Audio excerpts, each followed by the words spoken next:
The Florida Gators need to fix their pass rush coming out of this bye week, and I think I can help them do it.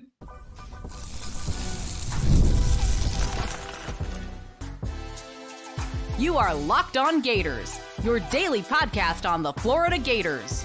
Part of the Locked On Podcast Network, your team every day. Hello and welcome back to another episode of Locked On Gators, part of the Locked On Podcast Network, your team every day. Thanks for making Locked On Gators your first listen of the day. Every day we are available daily and free wherever you listen to the podcast and on YouTube. Happy Monday. I am Brandon Olsen. Find me on Twitter at WNS_Brandon. Today's episode of Locked On Gators is brought to you by FanDuel. Place your first $5 bet and you'll get started with $200 in bonus bets guaranteed. Visit FanDuel.com to get started. The Florida Gators pass rush right now has just been absolutely horrendous. I don't think that there's another way to phrase that. I think they've been really bad, and I think that they're even worse than the numbers actually indicate. Because when you look at the Florida Gators defense in week 1 against Miami, and you look at what their pass rush numbers were, it says they generated 18 pressures against Miami. I don't feel like that was true at all. I feel like Cam Ward had all day, and any of the pressures that did get picked up weren't quick pressures at all. In fact, true pass sets, they had 11 of those pressures. I still disagree with that. I feel like Cam Ward had all day, and a lot of the pressure that he felt was strictly because of him holding the ball or because of Florida's coverage being there, and eventually the pass rush would kind of close in, but I don't feel like the pass rush was good at all. Against Samford, they had 17 pressures. That's Samford. Granted, they tried running the ball a lot, but they still threw the ball, 30-something times? And because also you could pick up more than one pressure on one play. It's if Shamar gets a pressure and if Pup gets a pressure, that's pressure, right? As in a pressure each. Against Texas A&M, who ran the ball a lot, Florida had just 7 pressures, which sounds about right. And against Mississippi State, they had 18 pressures, which sounds about right. But also, Mississippi State was the game they looked the best. Mississippi State was the game where they were more aggressive than they've been throughout the first 3 games of the season prior to that. So, Florida Gators pass rush is bad. I think you can fix it here. Step 1, I got a 3-step plan here to fix your pass rush, okay? Step 1, let your pass rushers coming closer, just coming close for this. Hear me out. Let your pass rushers rush the passer. Crazy how that happens. But George Gums and TJ Searcy are your 2 starting edge players. Gums is in coverage 20% of passing downs, as in 20% of pass defense snaps. So if the opposing team is dropping back to throw it, he's in coverage on 20% of those downs. TJ Searcy is in coverage on 32.4% of those passing downs. Not good numbers, right? And I will say this, neither of them have been playing particularly well, but they're still your best guys, and you've got them dropping into coverage. Interesting. And by interesting, I mean bad. I disagree with that. But it's what they're doing, right? Each of those guys has 4 pressures. You've left, 40 pass rush reps on the field? Got to figure that's at least another couple of pressures at that time. They need to be more effective, but also it's tough to be effective when you're dropping into coverage. So there's that. Secondly, change your personnel groupings. I think there are more ideal fits, and we're going to talk about personnel a couple of times today. We will go more in depth on it. Probably on Wednesday we'll do I know that the depth chart doesn't come out anymore. We can still talk about it. But Caleb Banks, maybe throw him at the nose and put Kelby Collins at the 3-tech / big end spot. I've seen people go, oh, what about Sapp or Boone on the interior? I don't think either of them would work there.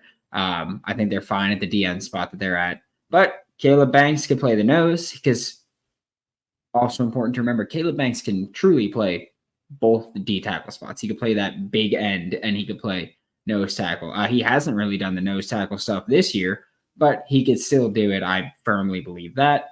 Hopefully you get someone like Mekhi Boyero back. Cam Jackson is Cam Jackson. I feel like he's pretty reliable as far as just being a pure two-gapping nose that just eats blocks. But I don't think he's done more than that. So not a big fan of that. Desmond Watson, kind of the same thing. I feel like there's very little impact from his play.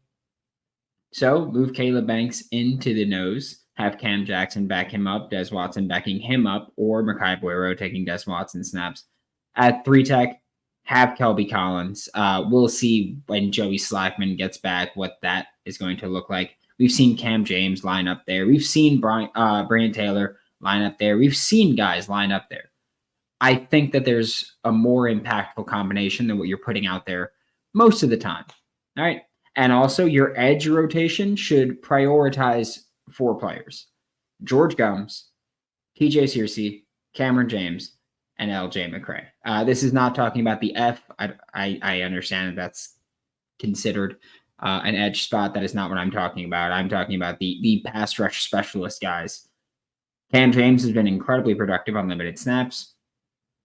TJ Searcy and George Gums are still your best guys. I firmly believe that. And LJ McCray, best way to get a guy like that better is an iron sharpens iron mentality. Like, get them out there and get them reps. There are some positions where I go, yeah, don't rush them, don't swing them in there too much, don't do this. Edge isn't really one of them. Edge, as long as they are physically strong enough to hold their own and physically able to go out there and play edge, I think experience helps you a lot there. You learn, oh, this is what this lineman does. This is how these linemen are defending me. Here's what I have to do to build off of that and counter to that. And so I think that you can do that. So secondly, change your personnel. And third, for the love of God, please figure out the blitz plan, the pass rush plan, whatever you want to call it. This is a thing where I spoke to someone last week and we were talking about the pass rush plan. And basically he was like, it's weird because Austin Armstrong and Ron Roberts are both front 7 guys.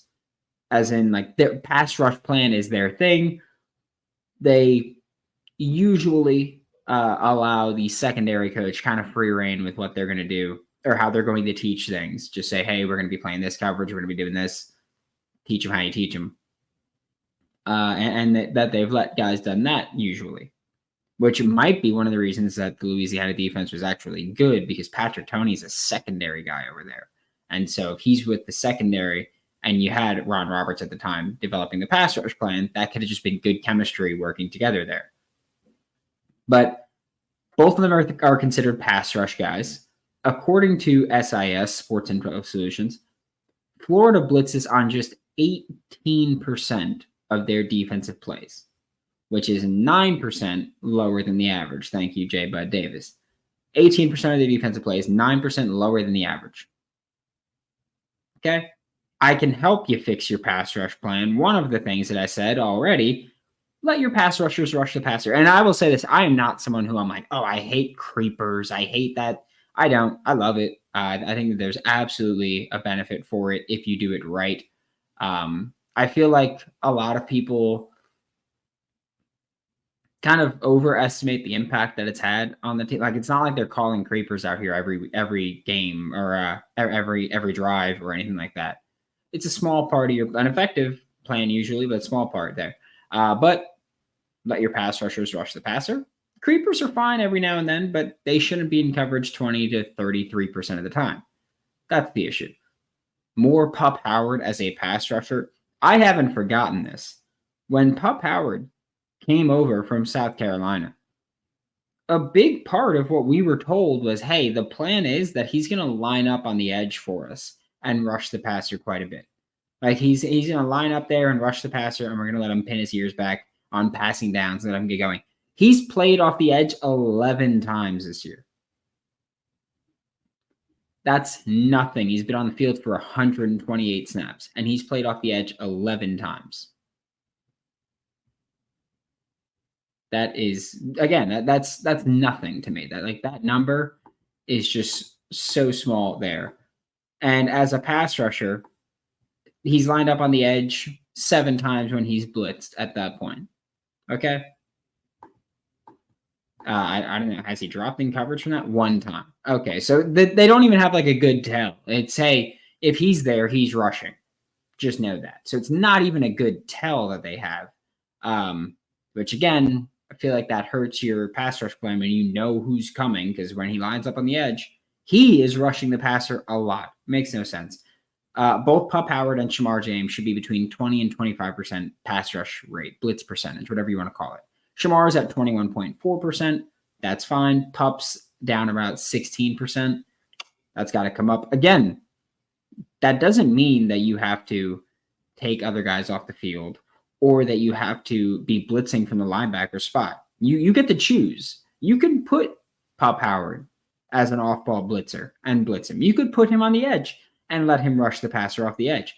You've got options here. He's one of the more versatile pieces on your defense, and you're just not using him properly. It makes no sense.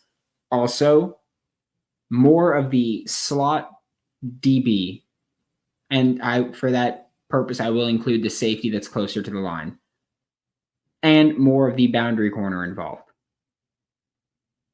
I know people hate corner blitzes for whatever reason. They can be really effective in college, especially when you've got the hashes wider and you've got someone on the far side, or you've got someone on a hash mark and that near corner, especially if they come out in like a condensed set, blitz them, send them off the edge. That's how you generate the pressure before they do anything, before they get the opportunity to read it, recognize it, and make the throw, unless you're facing a really good quarterback, in which case they're a really good quarterback, right? But I do think that people underestimate the impact that a blitzing boundary corner can have. Again, not something to do all the time, but just a couple times a game. 1-2 times. I'm fine with it.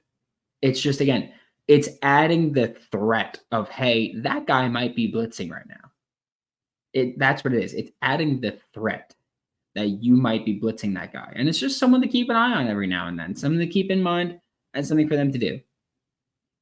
Okay. We also had to fix this run game, because this run game has not been working. We'll talk about that next on Locked On Gators. Hey, NFL fans, you can start the season with a big return on FanDuel, America's #1 sportsbook. So when you get a hunch in the middle of the game, actually, before I even screw the hunch in the middle of the game, you know what I did yesterday? I started the Texans-Jags game, which I'm so sorry for bringing this up, Jags fans. I started the Texans and Jags game by betting Nico Collins and Stephon Diggs to have a catch each on the first drive. And then I would also individually bet those players to catch a ball. First drive, Nico Collins did. Second drive, they both did. So the straight bets and the parlays hit. Third drive, same thing. Fourth drive, same thing. And then I stopped doing it because Stephon Diggs got banged up, and I was like, I'm not going to press my luck. But it was super profitable. I was just rolling over the profits. So it was great. You'll get started with $200 in bonus bets guaranteed when you place your first $5 bet. That's FanDuel.com. Thanks for making Locked On Gators your first listen of the day every day. We are available daily and free wherever you listen to the podcast and on YouTube.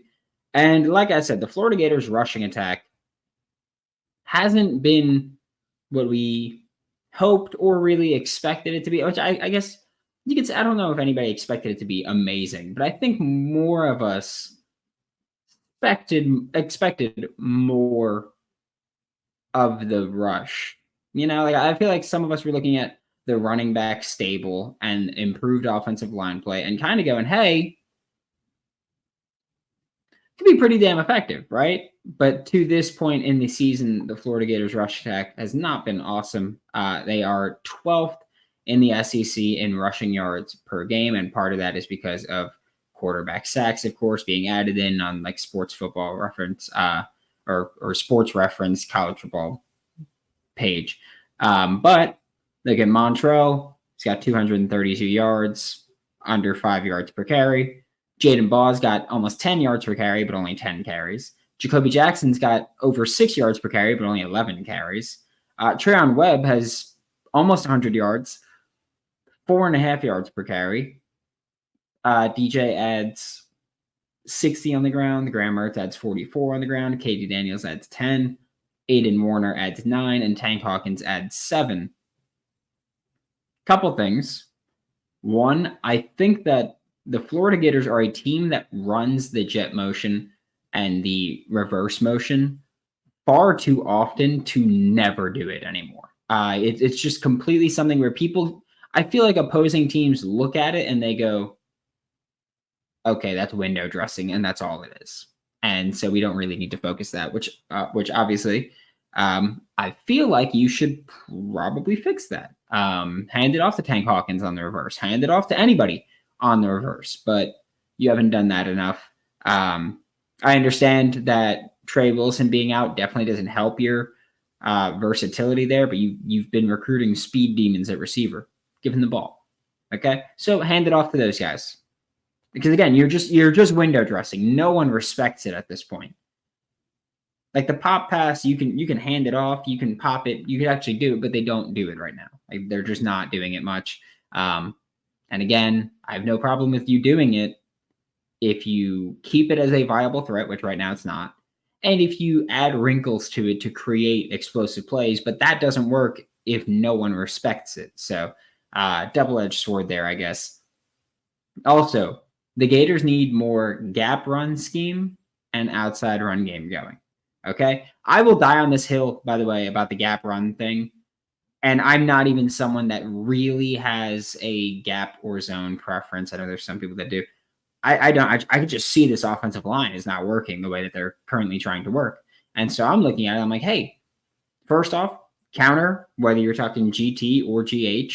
So whether it's your guard and tackle pulling across, or it's your guard and tight end pulling across, do more of that. That has been generally effective in Billy Napier's tenure. Power, they don't run enough of. Pin, pull, sweep. Honestly, I don't remember seeing it since the 71-yard touchdown against Miami. I don't remember seeing it since then. Duo, we've talked about here before. I've written about it a lot with New York Giants on SI because the Giants run duo kind of often now. And duo is similar to inside zone, except you're having as many double teams as you possibly can out there.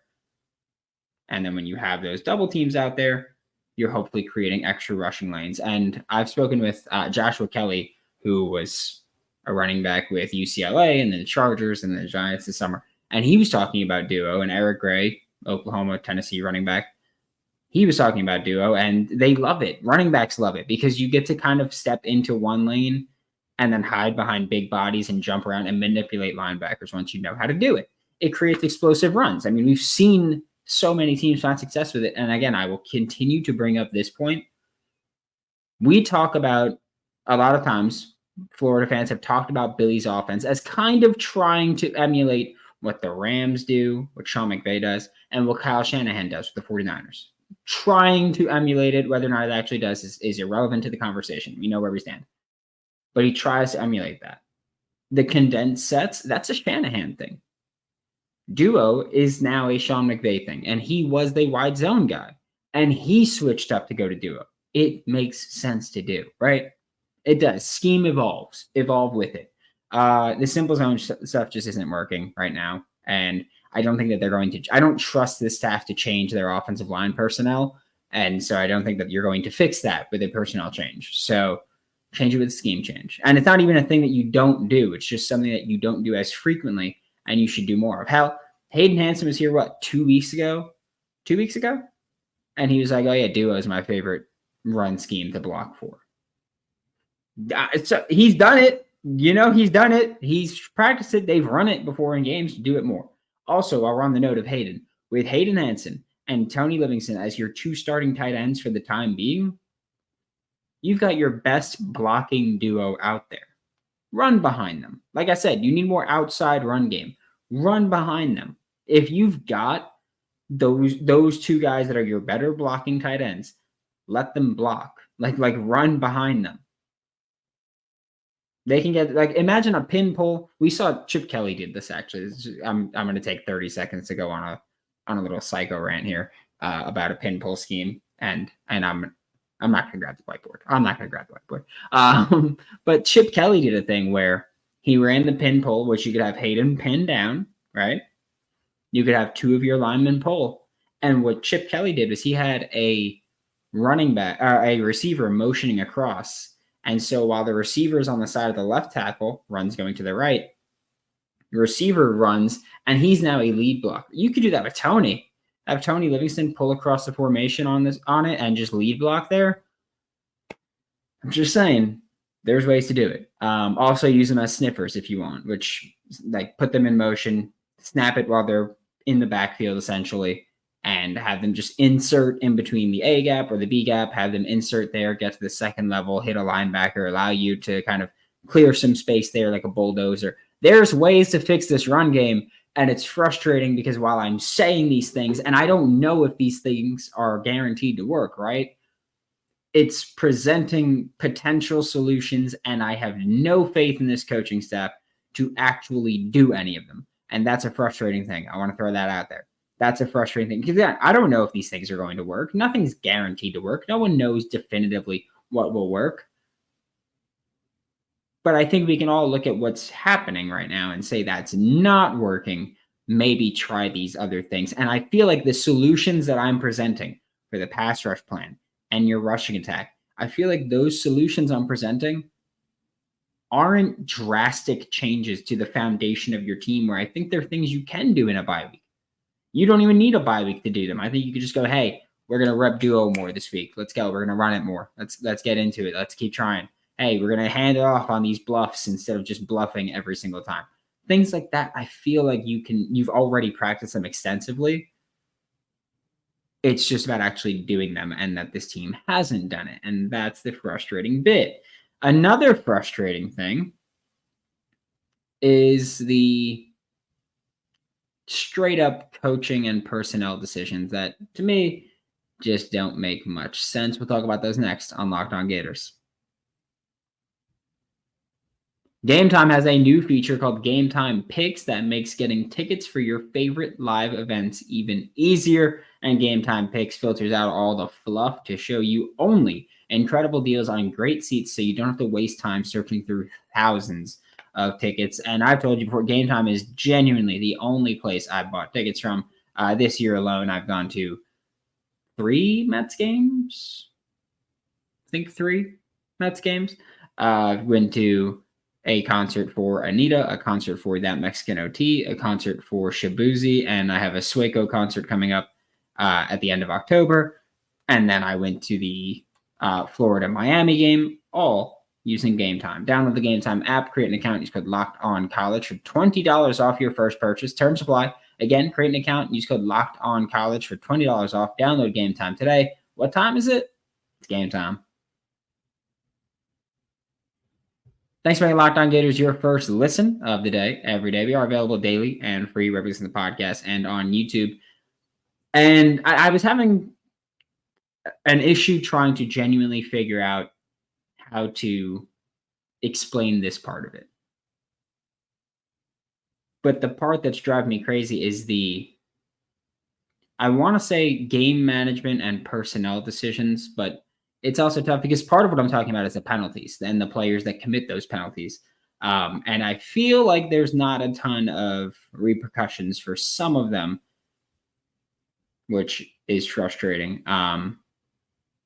But like this, and I will say this, a lot of this falls on the coaching staff because part of it is the unwillingness to make proper substitutions, which is part of it. Like, we'll elaborate on these again later this week, but Bryce Lovett should be seeing significant snaps, and you can argue he should be one of your starting offensive linemen at either guard spot. I feel like the limited snaps we've seen from Bryce Lovett, he has been better than both Najee Harris and Damian George at guard. So Bryce Lovett should be out there, right? That's just, and again, I'm not saying specifically for one. I'm just saying he's looked like your best interior, or he's looked like your best guard, because Jake Slaughter's your center, but he's looked like your best guard in limited snaps. Give him the opportunity to play more and see if that is just the level he plays at or if he regresses to the mean a bit. So Bryce Lovett should be seeing significant snaps. I know that he played a lot against Mississippi State. I have no faith in this coaching staff to do that properly. DJ Douglas shouldn't be playing much at all. The tackles have been a consistent issue. There's constantly plays where I go back and I watch and I'm like, what coverage are they in? And DJ Douglas is one of those guys where I'm like, I don't know if he's playing the right coverage or if they're playing some really weird hybrid coverage because he looks like he's kind of out of place. And again, I'm not trying to bash him at all. I don't know DJ at all. The only personal reference I have is someone I know from Tulane who's like, oh, look, we love him. And that's it. Rotating linebackers incessantly shouldn't be a thing. I have nothing against Jaden Robinson at all. You can go back to when Jaden committed to Florida, and I was a big fan of his. I was a big fan of the hype. I was a big fan of the potential that he brought along as a safety playing linebacker that had, I think it was 7 straight games with a defensive touchdown. That's wild, right? If I'm not mistaken, it was 7 straight with the defensive touchdown. I have nothing against him. However, Pop Howard shouldn't only be playing 5 more snaps per game than him, which right now is what's happening. Pop Howard has played 20 more snaps. They've played 4 games, 5 more snaps per game than him. I don't think that should be happening. And I will say this. I think Jaden Robinson's played better than a lot of people give him credit for this year. I see the people on social media talking about him. I disagree. I think that he's looked not great, but I think he's looked average at worst. And I think considering what the expectations were of, hey, he probably won't play much, I'll take that 10 times out of 10. I will take a young player somewhat exceeding expectations compared to some of the veterans that we've seen just throughout our lives as Florida Gators fans. Some of the veterans we've seen were put the young guy in. I think Jaden Robinson's kind of given you, like, I'd rather see that. I'd rather see the young guy exceeding expectations.